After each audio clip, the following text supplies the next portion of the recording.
فرقان حمید کے جملہ احکام پر بات کریں گے۔ قرآن مجید فرقان حمید مکمل نماز تراویح میں پڑھا گیا، گزشتہ رات اس کی تکمیل ہوئی۔ ہم سمجھنے کی کوشش کریں گے کہ قرآن مجید فرقان حمید میں اللہ تعالی ہم سے کیا ارشاد فرماتا ہے، اور قرآن مجید کے جملہ احکامات کیا کیا ہیں، اور کیسے ہم ان احکامات کو اپنا کر ایک کامیاب مومن کی طرح زندگی گزار سکتے ہیں۔ قرآن مجید فرقان حمید کے جملہ احکام کی اگر بات کریں تو تقریباً وہ 6 بنیادی امور پر مشتمل ہیں۔ قرآن مجید فرقان حمید کا ایک حصہ اعتقادات کو بیان کرتا ہے، جس میں عقیدے بیان ہوئے۔ عقائد انتہائی پختہ یقین کو کہتے ہیں، وہ چیز جس پر انسان اعتقاد رکھے اسے عقیدہ کہتے ہیں، جس کی جمع عقائد ہے۔ انسان کے جو اٹل اور پختہ نظریات ہوتے ہیں، جو اس کے عمل میں مضبوطی پیدا کریں، حقیقت میں وہ عقائد ہیں۔ تو اسلام کے 5 بنیادی عقائد ہیں جو سورہ البقرہ کی آیت نمبر 177 میں اللہ تعالیٰ نے ذکر فرمائے، جس میں توحید ہے، رسالت ہے، ملائکہ ہے، آسمانی کتب پر ایمان ہے، اور آخرت اور قیامت پر ایمان ہے۔ تو قرآن مجید فرقان حمید کی کچھ آیات ان عقائد کو بیان کرتی ہے۔ ان عقیدوں کو دل سے تسلیم کرنا، یہ ان آیات میں بیان کیا گیا۔ قرآن مجید فرقان حمید کی کچھ آیات عبادات کو بیان کرتی ہے۔ اللہ تعالیٰ کی فرما برداری اور اس کے لیے عاجزی و انکساری کا اظہار کرنا، یہ عبادت ہے۔ اس میں جو فرض عبادات ذکر کی گئیں، اس میں نماز ہے، روزہ ہے، زکوٰۃ ہے، حج ہے، جہاد ہے۔ یہ قرآن مجید فرقان حمید کی آیات میں بنیادی طور پر 5 عبادات کو فرض قرار دیا گیا، جس میں سب سے زیادہ اہمیت کے ساتھ نماز کو ذکر کیا گیا۔ قرآن مجید فرقان حمید میں نماز کی تاکید آئی، پھر روزے کا حکم ہے، پھر زکوٰۃ جو مالی عبادت ہے اس کا حکم ہے، اسی طرح حج اور جہاد کا۔ تو قرآن مجید فرقان حمید کی کچھ آیات ان عبادات کو بیان کرتی ہیں۔ قرآن مجید فرقان حمید کی کچھ آیات معاملات کو بیان کرتی ہیں۔ معاملات سے مراد دنیا میں رہتے ہوئے جو لوگوں کے مابین تعلقات وابستہ ہوں، ان معاملات کو اپنانا، اس کی چند اقسام بیان ہے، جیسے مناکحات ہے، نکاح، طلاق، نفقہ، نسب، یہ سارے مسائل قرآن کے اندر موجود ہیں، جو کہ کسی بھی فیملی کو، کسی بھی خاندانی اقدار کو مضبوط بنیادیں فراہم کرتا ہے۔ معاملات کا دوسرا حصہ معاوضات ہیں، یعنی مالی طور پر جو دنیا میں انسان زندگی گزارتے ہوئے مالی طور پر جو کام کرتا ہے، جیسے تجارت ہے، اجارہ ہے، بیع ہے، شراء ہے، یہ سب چیزیں اس میں شامل ہوتی ہیں۔ معاملات میں کچھ مخاصمات ہیں، مثلا لوگوں کے مابین اگر اختلاف ہو جائے تو کیا طریقہ اپنایا جائے، ان کے جھگڑوں کا فیصلہ کس طرح کیا جائے، یہ بھی قرآن میں ذکر ہے، اس میں عدل انصاف کا حکم ہے۔ اسی طرح امانات ہیں، جو کسی کے پاس امانت رکھے گا اس کا کیا حکم ہے۔ اسی طرح کچھ ترکے ہیں، ترکے سے مراد کسی کے دنیا سے جانے کے بعد جو وہ مال چھوڑ کے جاتا ہے اس کی شرعی تقسیم کو بھی قرآن میں ذکر کیا گیا۔ تو یہ تفصیلات ہمیں قرآن مجید فرقان حمید میں ملتی ہیں۔ تو اس طرح تیسرا معاملات ہیں۔ چوتھا عقوبات ہیں۔ قرآن مجید میں سزاؤں کا ذکر ہے، جرم پر کیسے سزا دی جائے۔ کہیں قصاص اور دیت کا حکم ہے کہ قتل کا بدلہ قتل یا اس میں دیت، یا پھر کوئی بدکاری کرے تو زنا کی حد کیا ہے، چوری کی حد کیا ہے، حد قذف کسی پر تہمت لگائی جائے تو کیا حد ہے، ارتداد کی حد بیان کی گئی، کوئی مرتد ہو جائے، شراب پینے کی حد، ایسے مختلف حدود جو ہیں یہ ہمیں اسلام میں ملتی ہیں، جس میں کچھ کا ذکر قرآن مجید کے اندر موجود ہے اور باقی حاکم کی رائے کے سپرد کر دیا جاتا ہے، وہ اس کا تعین کرتا ہے۔ تو قرآن مجید فرقان حمید میں اللہ تعالیٰ نے متعدد مقام پہ ارشاد فرمایا تلک حدود اللہ، یہ اللہ کی حدیں ہیں، فلا تعتدوها، ان سے آگے نہ بڑھو۔ اور اس میں بنیادی حدود کو قرآن مجید میں ذکر کر دیا گیا، اور اس کے علاوہ کچھ ایسی حدیں بھی ہیں جن کا ذکر ہمیں حدیث سے ملتا ہے۔ پھر قرآن مجید کی کچھ آیات میں کفاروں کا ذکر کیا گیا۔ کفارہ سے مراد روزہ ہے یا صدقہ ہے جو کسی جرم یا گناہ کی معافی کے لیے مقرر کیا گیا۔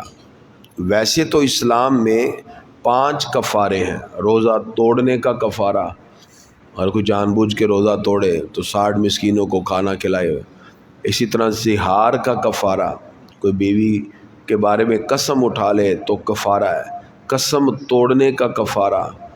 اسی طرح جنایات حج کا کفارہ، اسی طرح قتل کا کفارہ۔ یہ 5 ذکر ہوتے ہیں دین اسلام میں۔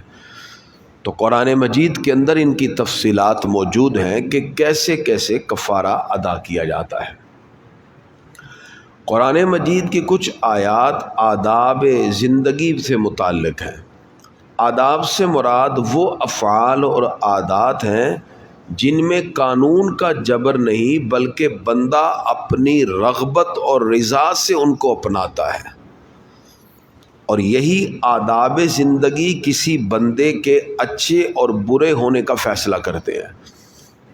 جب انسان ایک گڈ بیہیویئر کے ساتھ کسی سے پیش آتا ہے اسے ہم کہتے ہیں کہ یہ آداب زندگی کو جاننے والا ہے۔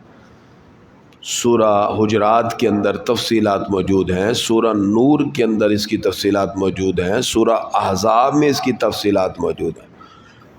ملاقات کے وقت ایک دوسرے کو سلام کہنا، اسی طرح بیٹھنے، سونے، چلنے، کھانے پینے کے آداب، زبان کو محفوظ رکھنا، کسی کی غیبت نہ کرنا، برا بلا نہ کہنا، وعدہ پورا کرنے کا حکم، صلہ رحمی، رشتوں کو جوڑنے کا حکم، عدل و انصاف، باہمی تقاضے انصاف کے پورے کرنا، نیکی کا حکم دینا، برائی سے روکنا، ایثار، سیکریفائز، اپنی ضرورت پر دوسرے کو ترجیح دینا، ہمدردی، باہمی طور پر ایک دوسرے سے ہمدردی کا اظہار، وقار نفس، کسی کی سیلف ریسپیکٹ اور اس کی عزت نفس کو مجروح نہ ہونے دینا، یہ سارے احکام ہمیں قرآن سے ملتے ہیں۔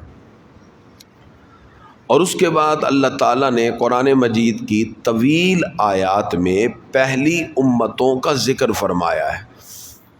یعنی قرآن مجید فرقان حمید میں یا تو احکام ملتے ہیں یا اللہ تعالیٰ نے وہ آیتیں ذکر فرمائیں جس میں اللہ تعالیٰ نے اپنی نعمتوں کو پیدا کیا اور لوگوں کو بتایا وہ رب ہے جو تمہارے لیے اتنی نعمتیں بنا رہا ہے، تمہیں بھی چاہیے کہ اپنے رب کی بارگاہ میں رجوع کرو، اس کی نعمتوں کا شکر ادا کرو۔ فَبِأَيِّ آلَاءِ رَبِّكُمَا تُكَذِّبَانِ، اللہ کی کون کون سی نعمت کو تم جھٹلاؤ گے۔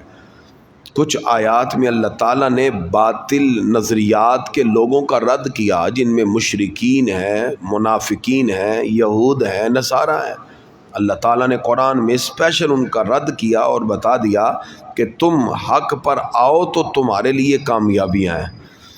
پھر قرآن مجید کی کچھ آیات میں اللہ تعالیٰ نے سابقہ قوموں کے واقعات ذکر کیے اور اس امت پہ کرم یہ کیا، بتا دیا کہ یہ پہلی قوموں میں ایسے ایسے جرم ہوئے تو یہ سزائیں ملی، تم نے ان سے بچنا ہے تو اللہ کی رحمتیں تمہارے لیے ہو جائیں گی۔ ہمیں مثال سے سمجھایا گیا، اس امت پہ یہ کرم کیا اللہ تعالیٰ نے۔ اور پھر اسی طرح موت، مرنا اور مرنے کے بعد کے جتنے احکام ہیں وہ بھی اللہ نے قرآن کی آیات میں ذکر فرمائے۔ اب قرآن مجید فرقان حمید ہم نے نماز تراویح میں بھی سنا، پورا قرآن، یہ قرآن ہم سے کچھ مطالبہ کرتا ہے۔ قرآن مجید کے کچھ حقوق ہیں جو ہمیں ادا کرنا ہوں گے تو ہی ہم کامیاب ہیں۔ قرآن مجید کا پہلا حق یہ ہے فَقْرَؤُوا مَا تَيَسَّرَ مِنَ الْقُرْآنِ، جتنا میسر آئے قرآن مجید کی قرأت اور تلاوت ضرور کیا کریں۔ زندگی کا معمول بنا لیں، آپ ایک آیت ہی پڑھ لیں، 2 پڑھ لیں، روزانہ کچھ آیتیں رکوع پڑھ لیں۔ آپ آیات بینات کی تلاوت کا ایک آپ معمول بنا لیں اور اس کو اگر ترجمے سے سمجھ کے پڑھیں گے تو دیکھیے گا آپ کی زندگی کا جو بھی پرابلم ہوگا آپ کو اگلے دن قرآن کی آیتوں میں جھلکتا ہوا دکھائی دے گا۔ یہ ایک معمول بنے، یہ پہلا حق ہے قرآن کا۔ قرآن ہم سے مطالبہ کرتا ہے فَقْرَؤُوا مَا تَيَسَّرَ مِنَ الْقُرْآنِ۔ دوسرا حق یہ ہے وَرَتِّلِ الْقُرْآنَ تَرْتِيلًا، اس کو ترتیل سے پڑھا جائے، ایک اچھے انداز میں قرآن کی تلاوت کی جائے، خوش الہانی سے پڑھنے کی کوشش کی جائے۔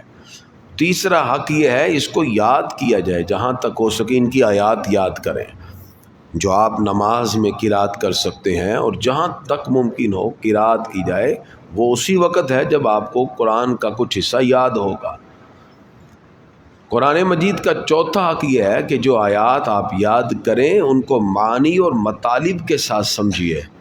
جب آپ معنی و مطالب کے ساتھ سمجھتے ہیں اور آپ سمجھتے ہیں کہ اس آیت کا یہ مطلب ہے، یہ معنی ہے، اللہ تعالیٰ نے یہ ارشاد فرمایا، جیسے ہم نے کوشش کی کہ سمرائز کرتے ہوئے، کل ایک صاحب نے مجھے کہا کہ قرآن مجید کو ایک مرتبہ الحمد سے والناس تک پورا سمجھنے کا ہمیں جو موقع ملا، یہ ہمارے لیے باعث فرحت ہے کہ ہر تراویح کے بعد ہم نے 10 منٹ 12 منٹ میں قرآن مجید کا جو خلاصہ پیش کر دیا، آپ کو اس سے یہ سمجھ آ گئی کہ اس میں یہ مسائل ذکر ہوئے۔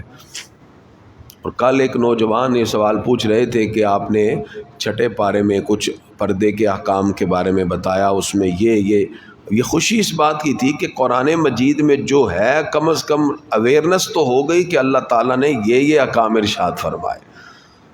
تو اس لیے کوشش یہی ہے کہ انسان اس کو معنی اور مطالب کے ساتھ سمجھے، یہ چوتھا حق ہے۔ اور پانچواں حق قرآن کا یہ ہے کہ جو ہم قرآن پڑھیں پھر ہم اسے اپنی زندگی میں نافذ بھی کریں، اس پر عمل کرنے کی کوشش بھی کریں۔ اصل جو ہمارا معیار زندگی ہے وہ قرآن پر عمل کرنے کے ساتھ ہے، وگرنہ آیات کی تلاوت بھی ہو گئی، ہم آج کل تو چونکہ رسومات بن گئی ہیں، ہم صرف فوتگی پر قرآن کی تلاوت کر لی، پڑھ لیا۔ تو قرآن تو ایک قانون کی کتاب ہے، زندگی کو بہتر بنانے کے لیے ضابطۂ حیات ہے۔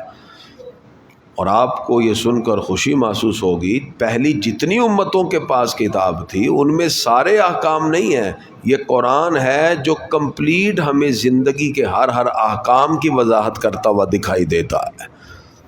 اسی وجہ سے قرآن مجید فرقان حمید کی جہاں ہم تلاوت کریں وہاں ان کے احکام کو بھی اپنانے کی کوشش کریں، تاکہ یہ قرآن مجید فرقان حمید رمضان المبارک کے گزرنے کے بعد بھی ہماری زندگی کے حصہ میں شامل رہے۔